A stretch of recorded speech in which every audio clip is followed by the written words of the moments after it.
नागर समाज का धन्यवाद करूंगा। यहाँ उपस्थित मातृशक्ति और बुजुर्ग मेरे भाई लोग जो समकक्ष हों और जो छोटे हैं, सबके लिए स्नेह। आप सभी ने आज ये अवसर दिया कि इस विषय पे हम चर्चा करें। अग्रवाल समाज से पहले भी मैं कार्यक्रम करता रहा हूं मारवाड़ी युवा मंच के साथ, सिलीगुड़ी, कोलकाता, डिब्रूगढ़, आसाम, गुवाहाटी, इन सब क्षेत्रों में।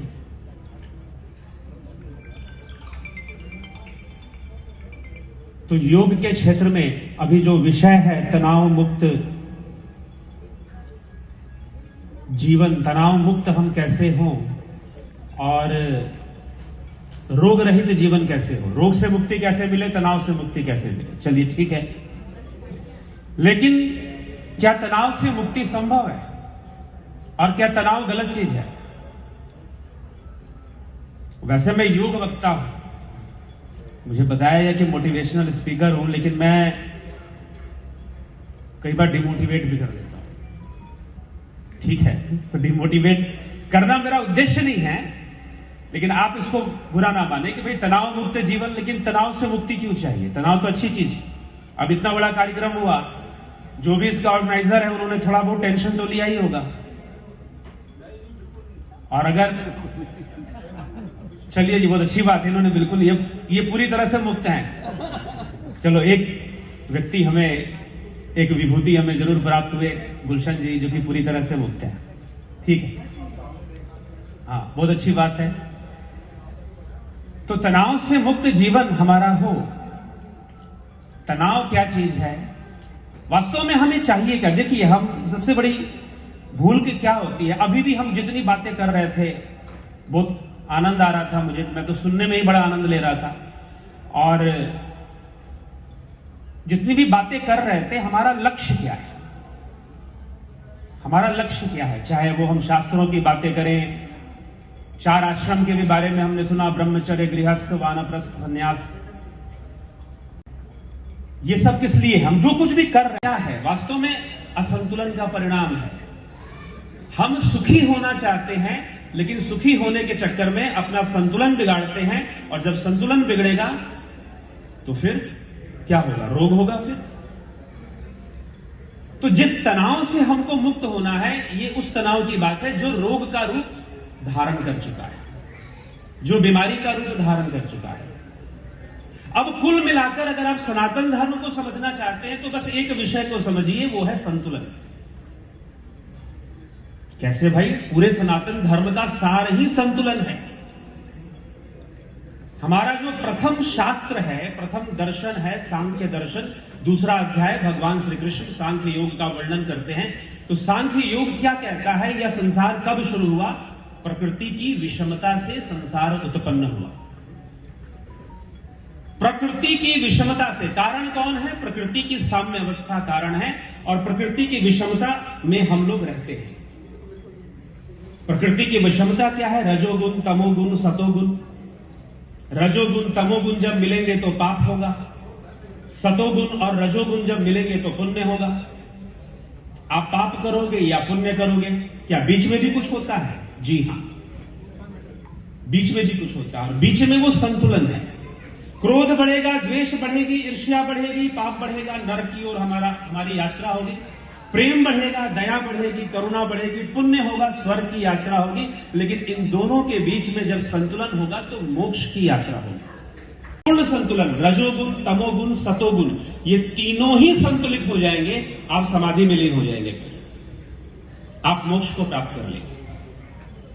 तो चलिए, ये आध्यात्मिक विषय हो गया, लेकिन प्रैक्टिकल लाइफ में हम आए तो हमें अच्छे से जीवन जीने के लिए, चाहे आप बिजनेस कर रहे हैं, जॉब कर रहे हैं, कोई भी लाइफ है, आपकी फैमिली लाइफ है, ऑफिस लाइफ है, कैसी भी लाइफ है, आपको कुल मिलाकर चाहिए क्या?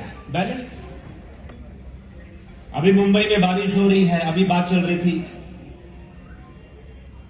बारिश हो रही है तो क्यों हो रही है? प्रकृति अपने आप को संतुलित कर रही है। हमें लग रहा हो कि ज्यादा बारिश हो रही है, बाढ़ आ जाती है यहां पर, लेकिन नेचर अपने आप को हमेशा, यह संतुलन के सिद्धांत पर ही आधारित है, कर्म का सिद्धांत। तीन गुणों की विषमता से ही कर्म पैदा होता है, और जो कर्म पैदा होगा प्रकृति उसे संतुलित करने के लिए कर्म का फल भी उत्पन्न करेगी। जैमिनी ऋषि के द्वारा लिखा गया पूर्व मीमांसा शास्त्र इसीलिए कहता है कि कर्मों की सत्ता को उन्होंने सबसे बड़ी सत्ता माना है, देवताओं से भी ऊपर माना है, कि कर्म स्वयं ही फल उत्पन्न करते हैं। यह प्रकृति का सिद्धांत है। प्रकृति कारण है, प्रकृति कार्य है। परमात्मा क्या है? संयोग करता है। यद्यपि भगवान कहते हैं कि कर्म, कर्म फल और कर्ता, पंचम अध्याय में, कि इन तीनों में मेरा कोई संयोग नहीं है। नवम अध्याय में करते हैं कि मेरी अध्यक्षता में यह प्रकृति सब कुछ चलाती है, रचना करती है, सब कुछ बनाती है। तो प्रकृति को समझना सनातन धर्म का उद्देश्य है। अब हम साइंस की डेफिनेशन पे जाएंगे तो हमें मिलेगा science is the study of natural phenomena. विज्ञान भी वही काम कर रहा है। तो सनातन धर्म कितना वैज्ञानिक है, हमें ये बात समझ में आएगी। तो संतुलन का विज्ञान, इस संतुलन में पूरा सनातन धर्म का सार छुपा हुआ। तो संतुलित होने का प्रयास आप करेंगे तो निश्चय ही आप सुखी भी हो जाएंगे। लेकिन दुर्भाग्यपूर्ण है कि हम बहुत सुखी होना चाहते हैं, हम रोग से मुक्त होना चाहते हैं। अब प्राकृतिक चिकित्सा वाले बताते हैं कि तीव्र रोग होना तो जरूरी है। तीव्र रोग होते हैं तो अच्छी बात है। आप जो आते हैं और 2-3 दिन में चले जाते हैं, वो हमारी इम्यूनिटी पावर को डेवलप कर देते हैं। वो भी एक संतुलन ला रहे हैं। तो संतुलन ही हमारा उद्देश्य है जीवन का, और हम संतुलित हो जाएं तो समझिए कि हम सुख ढूंढने की जरूरत नहीं है। तो आज के बाद एक बात, अपने जीवन का लक्ष्य बदलिए। क्या? कि सुखी होना हमारे जीवन का लक्ष्य नहीं, मौज करना हमारे जीवन का लक्ष्य नहीं है। हमारे जीवन का लक्ष्य बैलेंस में आना, संतुलन में आना। और संतुलन में आने के लिए कोई जबरदस्ती कोई काम करना भी जरूरी नहीं होता कि जबरदस्ती हम कुछ किए जा रहे हैं, उपवास किए जा रहे हैं, उससे भी संतुलन बिगड़ सकता है। उसका उद्देश्य हम कहते हैं कि हमारा जीवन सुखी हो, शांत हो, हम शांति का अनुभव करें, सुख का अनुभव करें। और सुख की प्राप्ति के लिए हम बहुत कुछ करते हैं, बस यही दिशा हमारी गलत है। हमारा डायरेक्शन यहीं पर रॉन्ग हो जाता है, गलत डायरेक्शन में हम चल पड़ते हैं जब हम सुख की प्राप्ति के लिए कुछ करना चाहते हैं कि हमें सुख मिले। तो भाई किस लिए करना चाहिए फिर? अभी म्यूजिक चल रहा था, भजन चल रहा था, सरस्वती वंदना हमने श्रवण किया। तो सरस्वती वंदना हमने सुना, आप सुन रहे थे। कोई भी संगीत हो, संगीत हमारे वेदों से निकला है, सामवेद से संगीत निकला है। तो संगीत जब आप सुनते हैं, आपको सुनने में अच्छा कब लगता है? किस समय लगता है? अब जो संगीतकार महोदय जो बैठे हैं वो भली भांति जानते हैं कि मैं किस ढंग से सुनाऊंगा, क्या कॉम्बिनेशंस होनी चाहिए कि सुनने में अच्छा लगे, मन शांत हो या अच्छा लगे, जो भी है, या आप नाचने ही लगो। मान लो कि नाचना, अगर संगीतकार का उद्देश्य है कि वो आपको नचाए, तो कुछ ऐसा बजाएगा, ऐसा गाएगा कि आप नाचो। लेकिन नाचने के लिए क्या जरूरी है? म्यूजिक में क्या जरूरी है? जिन लोगों ने म्यूजिक सीखा होगा वो तो थोड़ा जानते होंगे। म्यूजिक भी एक योग है, संगीत वास्तव में योग विद्या है, हमारे शास्त्रों और वेदों से निकला है। तो एक बैलेंस जरूरी है। किसके बीच? सुर और ताल के बीच। चीजें सुर और ताल में चलेंगी तो आपकी ताली बजेगी।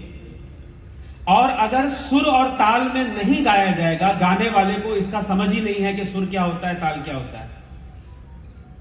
हाँ, कुछ लोग प्राकृतिक रूप से गॉड गिफ्टेड सिंगर्स होते हैं कि जिनको जन्म से ही पता होता है सुर ताल क्या है। तो जिनको ये पता है कि सुर क्या है और ताल क्या है, वो अच्छे से गा लेते हैं और उनके साथ लोग भी गाते हैं। तो ये क्या है? वास्तव में एक संतुलन की अवस्था है। ये एक संतुलन की अवस्था है। तो तनाव मुक्त जीवन, तनाव होना चाहिए। कितना होना चाहिए? जब हम भगवान बुद्ध के बारे में सुनते हैं तो उनका उपदेश क्या है कि वीणा की तार को इतना मत खींच दो कि वो टूट ही जाए और इतना ढीला मत छोड़ो कि उससे सुर ही ना निकले, उससे सुर ही ना निकले। कुल मिलाकर बात कहां पर आ जाती है? संतुलन पर। हमें चाहिए क्या? हमें जीवन में संतुलन चाहिए। लेकिन हम भागते किसके पीछे हैं? सुख के पीछे भागते हैं। मैंने कहा कि सुख के पीछे भागना गलत है, यही गलत दिशा में आप जा रहे हैं। वास्तव में आपको किसके पीछे भागना चाहिए? संतुलन के पीछे, कि हम अपने लाइफ में संतुलन को बनाकर रखें। और यही योग है, संतुलन को बनाना ही योग है। हम अपने जीवन में संतुलन को बनाए रखने के लिए हर प्रयास करें तो सुख तो अपने आप आ जाएगा, आएगा कि नहीं? लेकिन होता क्या है लोगों के साथ कि सुख प्राप्ति के चक्कर में वो अपने आप को दुखी करते हैं। क्यों दुखी करते हैं?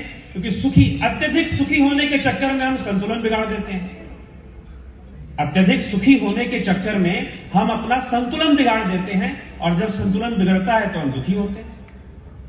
अब शरीर का संतुलन बिगड़ेगा तो शारीरिक रोग आएंगे, मन का संतुलन बिगड़ेगा तो मानसिक रोग आएंगे, मेंटल डिसऑर्डर्स, आदि व्याधि। योग वासिष्ठ में इसको आदि और व्याधि कहा गया है।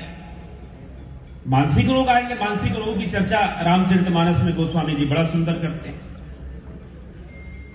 कि अनेकों प्रकार के मोह सकल व्याधिन कर मूला, तिनते पुनि उपजई बहुसूला, काम बात कफ लोभ अपारा, क्रोध पीत छाती जा रहा। मानसिक रोगों के, मानस रोगों की चर्चा की उत्तरकांड के अंदर, संस्कृति में है जो बताया गया। लेकिन इस सिद्धांत को समझते हुए हमें ये सब करना चाहिए, ठीक है? तो इसी के साथ वैसे तो मैं देखिए जहां भी जाता हूं, थोड़ा सा अगर 2 मिनट का समय दे तो एक बात कहूंगा। हमारा पूरा जीवन देखिए ये नाड़ियों से चलता है, चंद्र नाड़ी, सूर्य नाड़ी, ईड़ा पिघला, और बीच में संतुलन कौन बनाता है? सुषुम्ना। हम ध्यान करें, ध्यान योग की क्लासेस, ध्यान योग की कार्यशाला, वर्कशॉप लेना, ट्रांसेंडेंटल मेडिटेशन एक्सपर्ट हूं मैं। संगच्छध्वं संवदध्वं संवो मनांसि जानताम् देवाभागं यथा पूर्वे संजनाना उपासते, संजनाना उपासते। बोले सियावर रामचंद्र की जय।